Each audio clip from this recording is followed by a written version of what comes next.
comenzar esta segunda parte hablando de VIH. Vamos a hablar generalidades, historia natural, diagnóstico, la clasificación de CDC, las oportunistas, profilaxis secundaria, antirretrovirales, esquema de terapia antirretroviral, un poco de VIH y gestación, sobre todo los escenarios y los antirretrovirales y las vacunas en esta condición.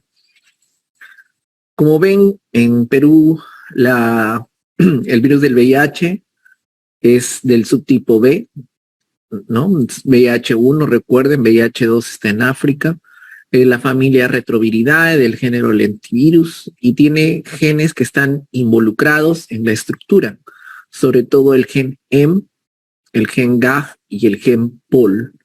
El gen que está encargado de regular la entrada, por ejemplo, las respuestas son el TAT, y hay genes que son llamados genes accesorios como el NEF, BIF o CPR. Entonces, las preguntas en la entrada del virus, recuerden que este es un virus linfotrópico, requiere de el linfocito CD4 para que pueda hacer su actividad, en este caso, a través de las proteínas, glicoproteína 120, ¿no? Una vez que se conforme, miren acá, esto es en la célula del huésped, viene el virus, se ancla a través de esta glicoproteína al CD4 y se conforma un complejo GP120-CD4. Adicionalmente, el virus, una vez que ingrese, tiene que tener un correceptor. Cuando hablamos de correceptores, estamos hablando del CXCR4 y el CCR5, ¿ya? Importante porque sin estos correceptores es poco posible que el VIH haga su extensión y su replicación. Una vez que ya tenga los correceptores, se fusionó, miren ustedes que se ha formado un tricomplejo. Es decir, hay una fusión de la membrana y vamos a presentar una infección de virus de célula a célula. ¿Ya? Entonces el virus del VIH tiene esa predilección. Entonces, componentes esenciales, GP120 y el linfocito CD4. En Perú, la transmisión es principalmente sexual, vertical 1.3%, ha aumentado más con la migración probablemente, parenteral 0.2%. Y la mayor frecuencia es acumulada, está en Lima, en Callao y en la región de Loreto. Como ven, el grupo poblacional afectado son varones 18 a 29 años, principalmente hombres que tienen sexo con hombres, ¿no? Cuando nos preguntan por el riesgo de transmisión, recuerden ustedes que en base al tipo de relación sexual también puede haber un mayor riesgo, ¿no? Frente a una práctica, frente a otra. Transfusión sanguínea, el riesgo es altísimo, 90 a 95%, madre-hijo de 20 a 40%, sobre todo en canal de parto, el uso de jeringas de 0 a 1%, y de los coitos, el más riesgo, ¿no? De más riesgo es el sexo anal receptivo, porque justamente en el ano están acumulados varias de estas receptores, ¿no? Para formar este complejo que hemos mencionado, incluso más que el anal insertivo. Perfecto. Entonces, hablando de este virus, lo que pasa es que una vez que ingresa en la fase inicial, vemos que el recuento de CD4 normalmente va a tener un valor entre 500, ¿no? Perdón, entre el recuento normal de CD4 va a tener un valor superior, ¿no?, a los 1500. Y en el caso de que el virus ingrese, la carga viral va exponencialmente elevarse.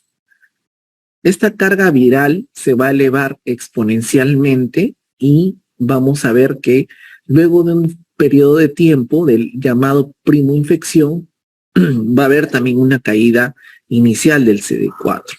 A su vez, el CD8, que es otro componente de los linfocitos, va a tener una elevación compensatoria a esta caída inicial del CD4.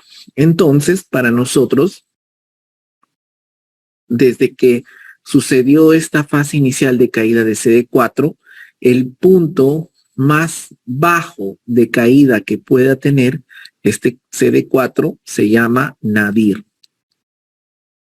¿Ya? ¿Y para qué es importante? Porque puede marcar el punto de inflexión para que uno pueda hacer una progresión rápida o una progresión lenta. Entonces, imagínense que el CD4, como les dije, que estamos ahí, ha caído hasta un nivel de 800. Entonces, luego de eso, miren, en la evolución puede tener una estabilidad, pueden pasar algunos años y ya después de ese tiempo empieza a caer progresivamente hasta ir por debajo de niveles donde vamos a presentar algunos síntomas. Entonces acá tendríamos el punto de corte de 500, por acá 200, para decir algunas presentaciones, ¿ya? Entonces el CD4, ya hemos visto, el nadir es el punto más bajo hasta donde cae el CD4 y hay un punto de inflexión que se conoce como el set point, el cual va a ser el punto de quiebre para que pueda, en este caso, marcar la evolución. Si fue una caída no tan baja, abrupta, la progresión puede demorar años. En cambio, si la caída de C4, vamos a pintarlo de otro color, si la caída de C4 hubiese sido así, en esta fase, que puede pasar, y tenemos una caída acá, la progresión a las fases posteriores va a ser mucho más rápido, ¿no? Entonces miren ustedes acá, este paciente ha hecho una progresión más rápida, ¿no? A diferencia de lo que pasa con el paciente que tuvo un nadir, una caída, ¿no? Donde tenemos un progresor lento en este caso, ¿no? Tenemos acá un progresor lento en años para que llegue a fase SIDA. Entonces, bajo esas circunstancias, ya hemos dicho que hay un CD8 compensador que eleva. En sangre periférica uno puede tener el CD3, que es la suma de CD4 más CD8. ¿Ya? Entonces, normalmente el ratio de CD4 a CD8 va a ser de 2 a 1. En VIH esa relación se invierte. Quiere decir que van a, en algún momento, como estamos viendo en la imagen, el CD8 va a estar por encima de los valores del CD4, va a duplicarlos. Entonces ese radio se invierte. Y esa inversión del radio CD4-CD8 es un criterio, sobre todo de mal pronóstico, en pacientes que incluso están tomando retrovirales. Entonces, como ven acá, la carga viral cae y luego se mantiene en el tiempo, ¿no? Y el CD4 y el CD8 tienen esa inversión. Entonces, puede pasar en la primoinfección, como hemos visto, con una manifestaciones como un síndrome mononucleósido, puede pasar tranquilamente o ir a la infección crónica y a la fase final o llamada SIDA. Dos conceptos iniciales que debemos manejar. ¿Qué es diagnóstico tardío de VIH? Cuando el CD4 es menos de 350. ¿Y qué es la enfermedad avanzada por VIH? Es cuando el CD4 está menos de 200 o se presenta una infección oportunista o también tiene una neoplasia que defina SIDA, ¿ya? No cualquier neoplasia, sino una que defina SIDA. Por ejemplo, un linfoma no Hodgkin o un cáncer invasor de cuello uterino. Entonces son conceptos epidemiológicos. Muy bien. ¿Y cómo se sustentan las pruebas? Las pruebas para el diagnóstico, por lo general hoy en día hemos dicho que la carga viral, miren, se evalúa y se eleva de manera exponencial. Entonces en los primeros 10 días, lo que pasa es que estos niveles no van a ser tan altos para ser detectables, tal vez por alguna de las tecnologías recientes. Entonces acá está el llamado periodo de eclipse, ¿no? Obviamente si uno le pide serología después de esto, entre estos días de exposición, va a salir todo negativo. Entonces en este periodo de eclipse es donde podrían pedir algunas pruebas específicas que son los llamados PCRs ultrasensibles. A partir de esto, miren ustedes que ya con más facilidad en estos estadios ya empiezan a ser positivas algunas de las pruebas, ¿no? Por ejemplo, a los 10 días ya podrían tener una detección o un poco más del antígeno P24. Entonces, el antígeno P24 te marca más el complejo, porque recuerden que tiene que formarse una reacción antígeno-anticuerpo. Esta de acá va a elevarse, sobre todo a partir de las 10, 14 días, y puede ser una prueba muy rápida para hacer con mucha sensibilidad el diagnóstico de VIH luego de una exposición, una relación sin riesgo, por ejemplo. Entonces acá bien claro están las especificaciones. El ELISA de primera generación te detecta IgG, el tiempo para que se eleve 35-45 días. Si ven ustedes acá en la gráfica, estas pruebas de reacción de antígeno-anticuerpo van a demorarse, ¿no? Pueden demorarse más de 2-3 semanas incluso. Ya, entonces de segunda generación también un poco el tiempo se acorta. Tercera generación te mide IgM, IgG 20-30 días, y las de cuarta generación IgM, IgG más antígeno P24 15-20 días. Entonces, hoy en día la mayor parte de tecnologías, ya sea por ELISA o quimioluminiscencia, te están utilizando estos marcadores que tienen ELISA antígeno P24. Quimioluminiscencia o ELISA. El Western blot puede ser, detecta IgG, ¿no? Y principalmente es de 35 a 50 días. Por eso es que hoy en día, para confirmar de rutina, deberíamos tener una prueba rápida. Para confirmar, podríamos tener una prueba rápida, por ejemplo, una de primera generación que se utiliza en una posta. Y si desean, ya tienen otra, como una de cuarta generación, les confirma el diagnóstico.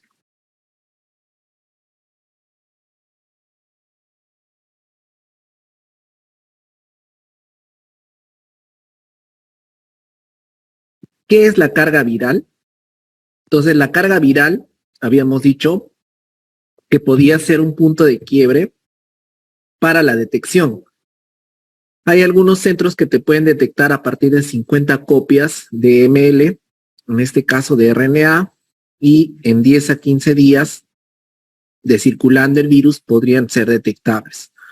La carga ultrasensible, esta te detecta a partir de unas 50 copias, ¿no? Y en 5 días ya tendríamos en el periodo de eclipse que mencionamos. Entonces, para nosotros, importante porque la mayor parte de laboratorios se mueve en base a esto. Si quisiéramos hacer diagnóstico en un neonato, por ejemplo, y no vamos a pedir la presencia de IgM, IgG porque están pasando a través de la madre, entonces vamos a hacerlo a través de punto de corte de carga viral, ¿no? Si no, tendrían que esperar sus 18 meses. Muy bien.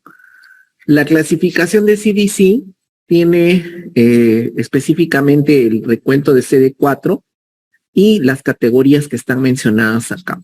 Ya es importante que las lean porque por lo general el diagnóstico de SIDA se puede sacar de acá. Acá tienen el estadio A1, el estadio B1, C1, A2, A3, B2, B3, C2 y C3. Entonces, para nosotros, todo lo que es CD4 menos de 200 es estadio 3. Todo aquel que está entre 200 y 499, estadio 2. Y por encima de 500, estadio 1. El A se refiere a asintomático o puede haber la presencia de ganglios, en este caso, en dos localizaciones distintas de más de 1 centímetro, ¿no? Que duren por lo menos 3 meses. Entonces, en esas circunstancias, la linfadenopatía generalizada persistente es otro representante de categoría A. Y también la prima infección por VIH, que hemos dicho que puede ser como un mononucleócido.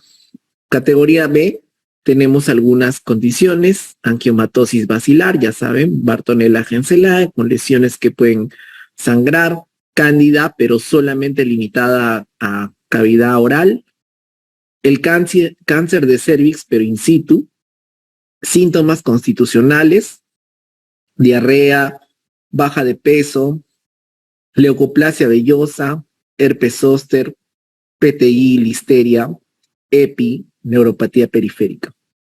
Y en la categoría C van a estar casi todas las infecciones oportunistas, ¿ya? Entonces tenemos acá la mayoría cándida, miren que ya tiene localización fuera de cavidad oral, esófago, tráquea, bronquio pulmonar, coccidioidomicosis.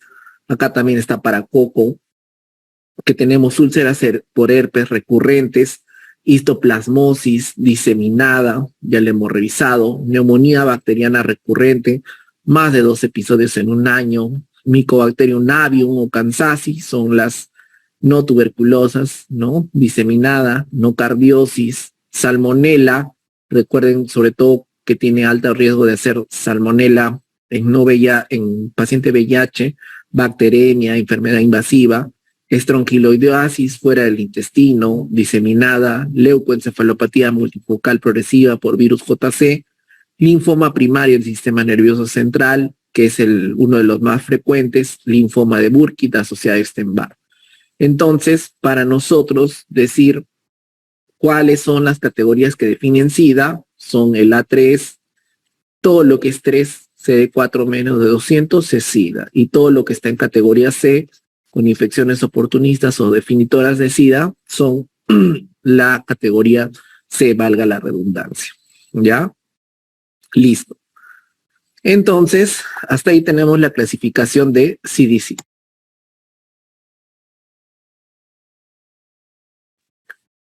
Revisemos una de las infecciones oportunistas con los datos que pueden preguntarles, ¿no? Entonces, la pregunta es sencilla. Paciente VIH con un CD4 menos de 200 que viene por tos, disnea, tos seca, dificultad respiratoria progresiva, se le pide una radiografía y tienes parches intersticiales difusos, bilaterales, a predominio bivasal, pueden tener la presencia, elevación de DHL positivo, ¿no? Y sobre todo la hipoxia demostrada, ¿no? La hipoxia demostrada. Entonces una PO2 menos de 70. Tratamiento de primera línea, ya sabemos que esto es una neumocistosis, puede haber MUVET asociado en algunas circunstancias. Primera línea, trimetoprim sulfametoxazol. Segunda línea, en alérgicos, podría ser Clinda más primaquina, que también se utiliza en malaria. Y otras opciones en alérgicos a cotrimoxazol, dapsona, ¿no? Que se utiliza también para lepra. En tuberculosis pulmonar, la pregunta ha sido, ¿cuál es la infección oportunista que se presenta con cualquier CD4 en VIH? Tuberculosis. La tuberculosis en paciente con CD4 menos de 200 tiene la facilidad de hacer compromiso miliar. Vamos a tener compromiso miliar, extrapulmonar, compromiso por MDR, ¿no? Pausibasilar, y no forma tantas cavitaciones. Los infiltrados son más intersticiales, puede haber milia, no los. En cambio, en el escenario de paciente con CD4 más de 200, acá sí predomina el paciente que tiene formas cavitarias, ¿no? Entonces van a encontrar un hueco acá, posibilidad de tener BK, 2 cruces, 3 cruces, y la afectación es principalmente pulmonar, Entonces el tratamiento, ya saben, las siglas: isoniazida, rifampicina, piracinamida y etambutol.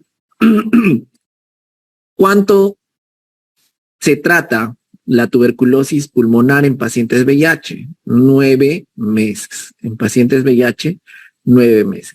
Y si es una infección de sistema nervioso central o de hueso, la infección se trata por 1 año. Toxoplasmosis cerebral, CD4 menos de 100.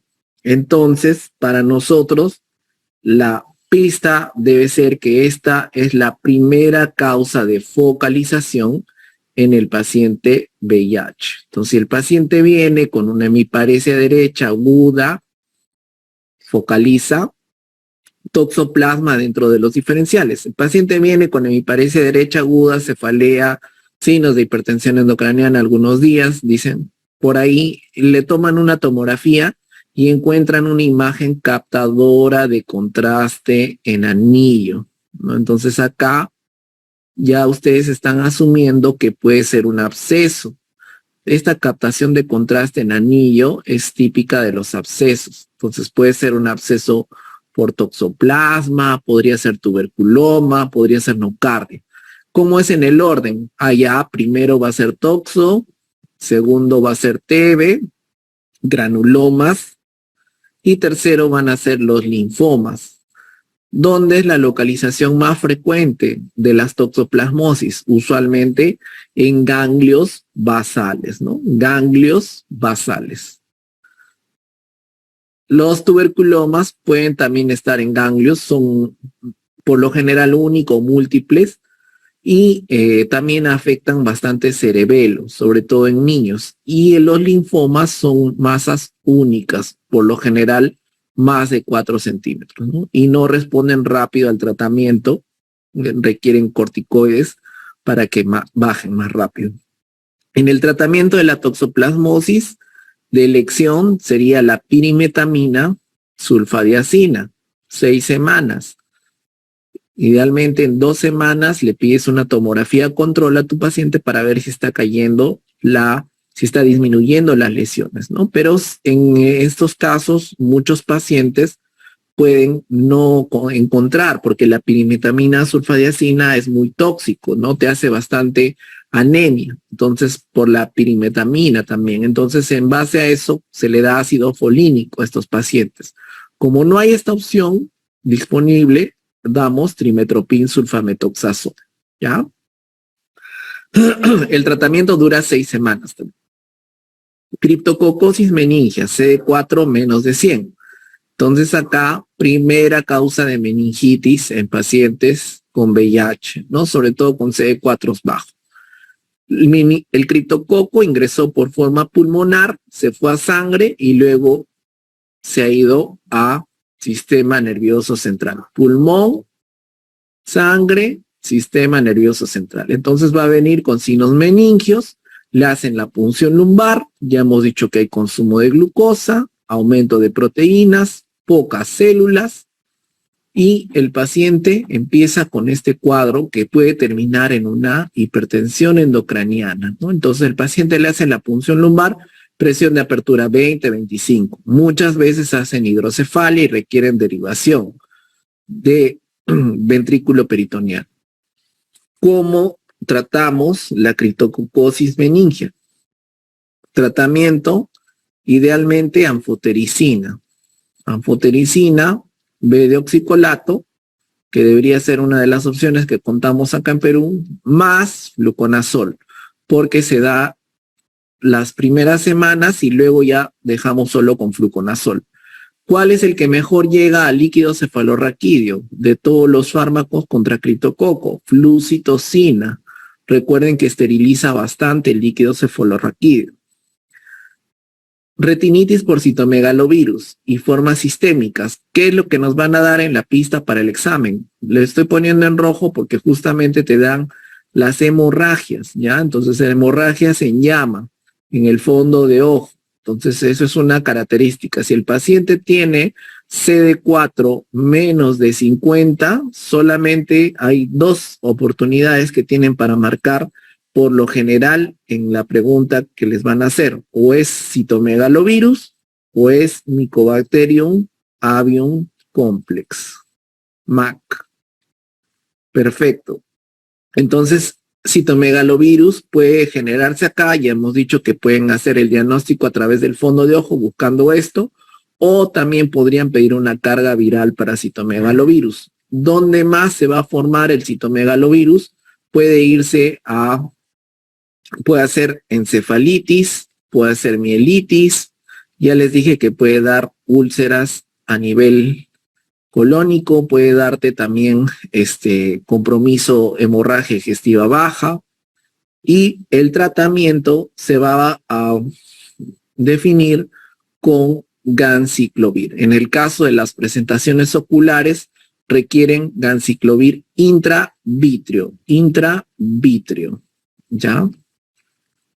Las esofagitis tienen causas en VIH. La primera pueden ser herpes, segunda, citomegalovirus y también cándida, ¿no? Entonces ahí están rondando. Usualmente lo más común es encontrar muget, el paciente tiene odinofagia, no puede pasar los alimentos, tratamos una cándida. Si no mejora el tratamiento para cándida, pensar en otras opciones como herpes. Las úlceras únicas, por lo general, son más frecuentes en el caso de citomegalovirus, úlcera única, ¿ya? En esófago. En el caso de herpes, pueden ser úlceras múltiples. Tratamiento depende de la gente, ¿no? Si es cándida, le van a dar fluconazol o alguna candina. Si es citomegalovirus, igual ganciclovir. Y si es herpes, aciclovir. Las diarreas. Las diarreas por lo general también dependen, el CD4 puede estar menos de 200, la criptosporidiasis, miren que la diarrea es de 1 mes y la isospora también dura 1 mes. Usualmente es fácil encontrarlas, hacen sus exámenes de heces y van a encontrar la presencia de criptosporidium o isospora, ¿no? Entonces, en base a eso, uno define las opciones de tratamiento, porque para criptosporidium, recuerden que estos pacientes pueden tener diarrea persistente, más de 1 mes, baja de peso, y la terapia antirretroviral es lo que va a mejorar el cuadro. En el caso de isospora belli, van a darle trimetoprim sulfametoxazol, ¿no? Entonces, inmunocomprometidos, ya habíamos dicho que en algunas circunstancias, si no funcionaba la terapia antirretroviral, podía ser nitazoxanida, pero lo ideal es que mejore su CD4 con la terapia antirretroviral. Isospora puede hacer afectación fuera de gastrointestinal, sí, puede irse sobre todo a ganglios, ¿ya? Puede tener con reservorio ganglionar. Y Cryptosporidium también podría irse a la vía biliar. Cáncer de cuello invasivo es una de las definitorias de SIDA. La puse acá porque afecta bastante este grupo de pacientes en VIH, y recuerden que el paciente, principalmente los tipos que deben estar involucrados, 14, 16, y que deberían tener una rápida evolución. Si es que el paciente no ha ido a cono, a cirugía, tiene que también, aparte, acompañarse de las vacunas, idealmente nonavalente contra virus de papiloma humano, que es uno de los agentes que va a definir, es una condición que requiere para que pueda producir estas formas invasivas. En el caso del linfoma no Hodgkin, recuerden que los linfomas tienen, en primer lugar, la forma más común de linfoma es no Hodgkin en paciente con VIH. Sucede cuando los CD4 están menos de 200.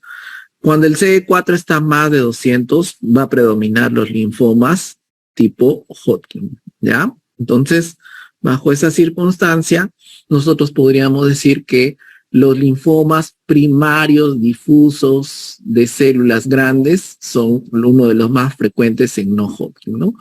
El esquema debe ser terapia antirretroviral más quimioterapia, ¿ya?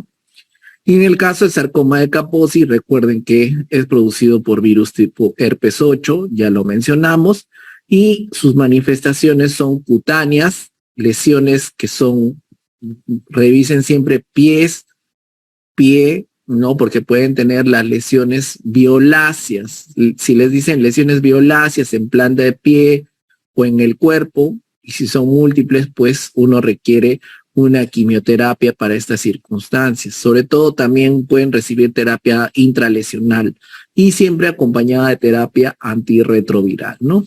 En el caso de sarcoma de Kaposi, también puede tener compromiso de órganos, es decir, manifestaciones de órgano como meterse al esófago, ¿no? Uno revisa el paladar, tiene ahí una lesión violácea en el paladar blando, puedes tener hemoptisis, puede tener compromiso a nivel pulmonar. Entonces son situaciones donde sí o sí tiene que ir quimioterapia con retrovirales, ¿ya? En las formas cutáneas, hasta cuando son menos de múltiples lesiones, menos de 20, podrían recibir solo terapia intralesional o radioterapia. Pero por lo general siempre tienen que recibir todos los que tienen cáncer en VIH, terapia antirretroviral a la par.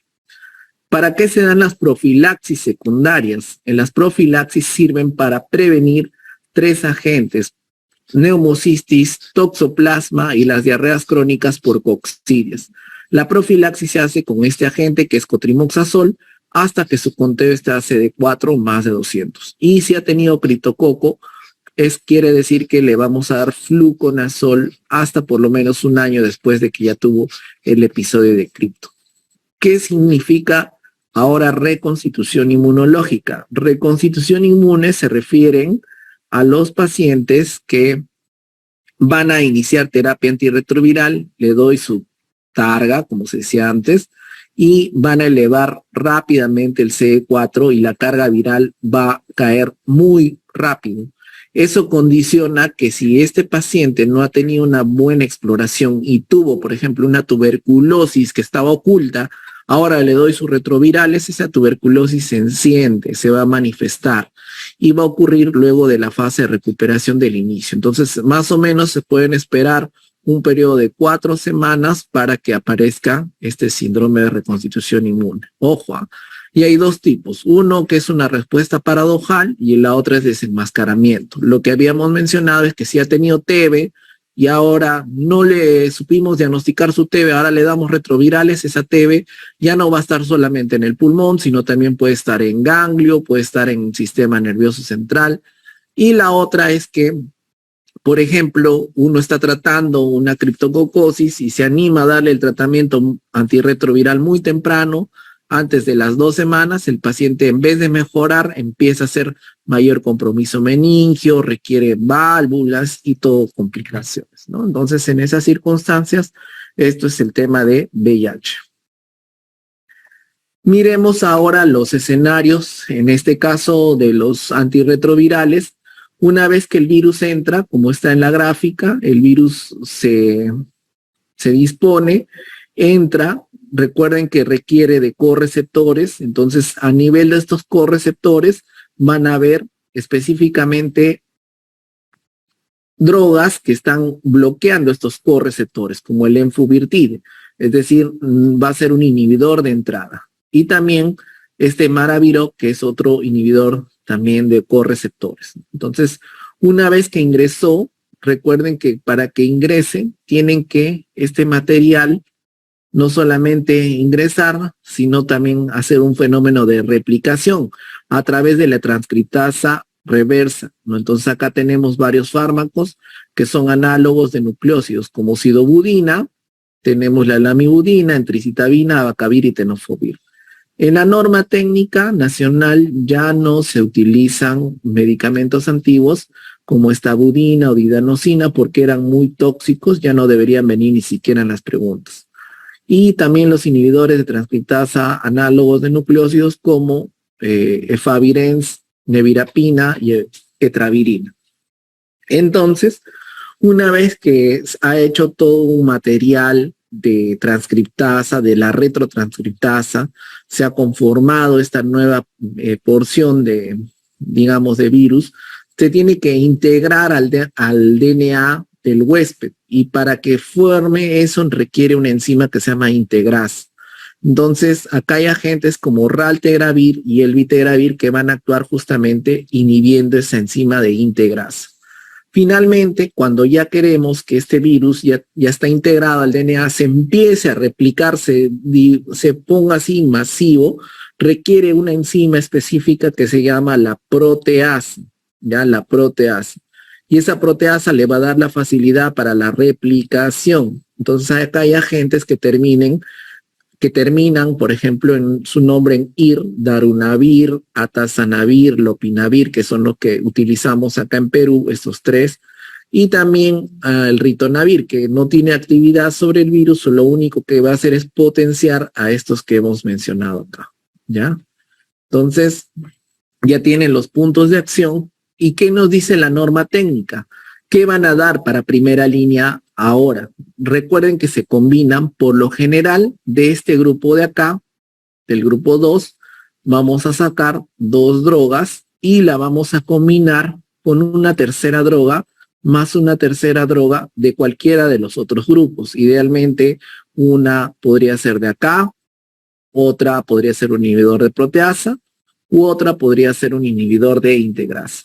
Entonces, lo que han hecho es ahora combinar dolutegravir con tenofovir y lamivudina en una sola pastilla y darle al paciente que debuta, ¿no? Si es que no tiene ninguna alteración específica. Y ese es el tratamiento de primera línea. Doctor, ¿ya no es el efavirenz? No, porque el efavirenz tenía muchos efectos adversos. Dentro de ellos aumentaba, por ejemplo, los periodos de cefalea, trastornos psiquiátricos, depresión, suicidios. Entonces, por eso también tenía un perfil de rash, toxicidad hepática. Entonces, por ahí tenía un poco de bastantes efectos adversos que lo condicionaron a salir de la norma técnica. Ahora, cuando tiene tuberculosis, lo que hacen es darle dolutegravir combinado, tenofovir, lamivudina, y le suman una dosis más de dolutegravir porque la rifampicina podría bajar el nivel de dolutegravir. Por eso es que se da así.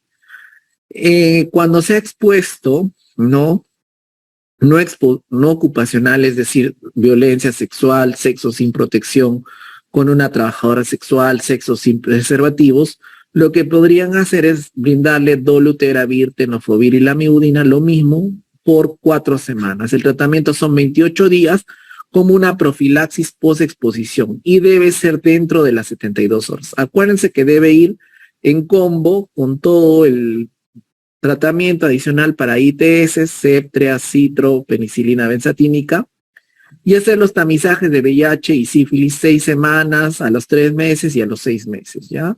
Igual también para hepatitis, ¿no? En el caso de violaciones, 3, 6 meses, o si ha habido contacto, sobre todo no sexual, ¿ya? Entonces, en gestación vamos a tener estos escenarios. Tienen que recordar escenario 1, escenario 2 y escenario 3.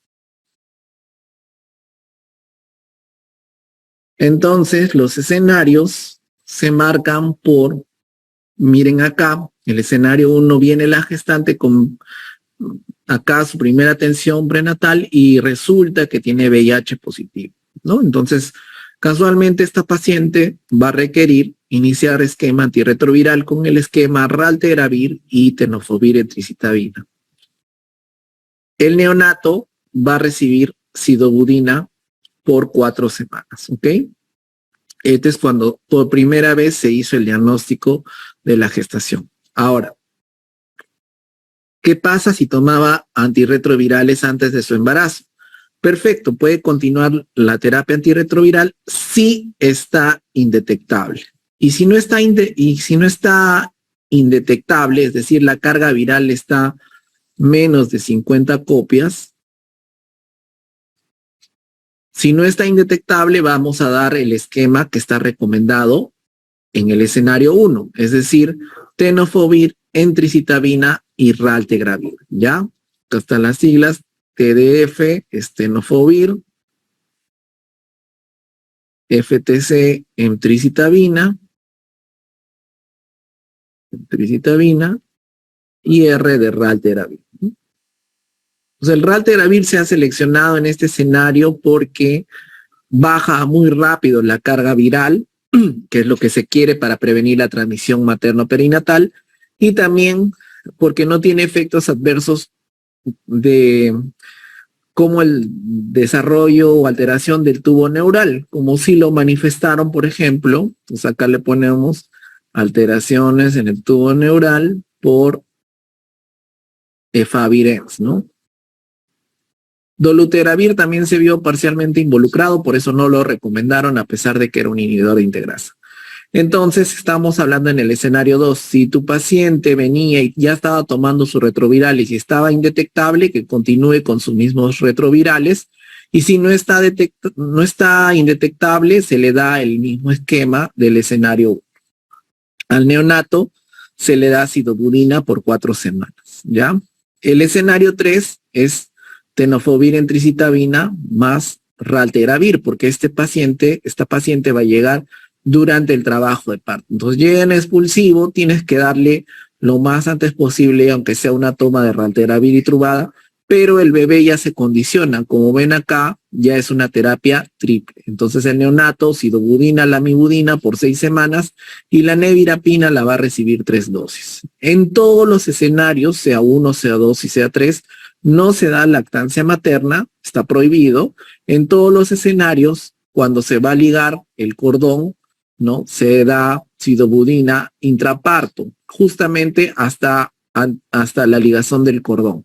No hay muchas veces sidobudina endovenosa en los escenarios de los hospitales, pero está en la norma técnica, ¿ya? Pero sí recuerden que para el recién nacido sí deben tener todos estos escenarios con sidobudina como la droga base y si está en escenario 3, terapia triple. Pregunta, ¿cuáles han sido las indicaciones de parto vaginal? Que la carga viral esté menos de 1000 copias. Idealmente se debería tomar 4 semanas antes de la fecha de posible parto, que haya dilatado, que esté con dilatación de más de 4 centímetros y que esté con ruptura de membranas. Son condiciones que ya van a indicar el parto vaginal. ¿A quienes reciben profilaxis? Todos los que tienen CD4-200 con una tableta de Bactrim. En tuberculosis, ¿cuánto dura la profilaxis? Hoy en día, según la norma técnica de VIH, dura 6 meses y es solo con isoniazida a 5 miligramos por kilo. Hay otras opciones como rifampicina o rifampicina sola, pero lo que deberemos manejar para fines de estas preguntas debería ser isoniazida solamente 6 meses a 5 miligramos por kilo. ¿Qué vacunas están recomendadas en el paciente VIH? Principalmente la vacuna contra influenza anual. Todos los años tiene que vacunarse, igual que la población de riesgo, ¿no? Principalmente. Y también las vacunas de hepatitis, sobre todo a doble dosis, porque en estos pacientes pueden tener pobre respuesta. Los esquemas, miren, para hepatitis normalmente son 0, 2 y 6 meses, pero en este grupo de pacientes es un esquema más rápido, acortado. 0, 1 y 2 meses a doble dosis para tener una respuesta. Difteria y tétano cada 10 años y vacuna contra neumococo cada 5 años, ¿ya? Entonces, estas son las indicaciones según normativa en VIH.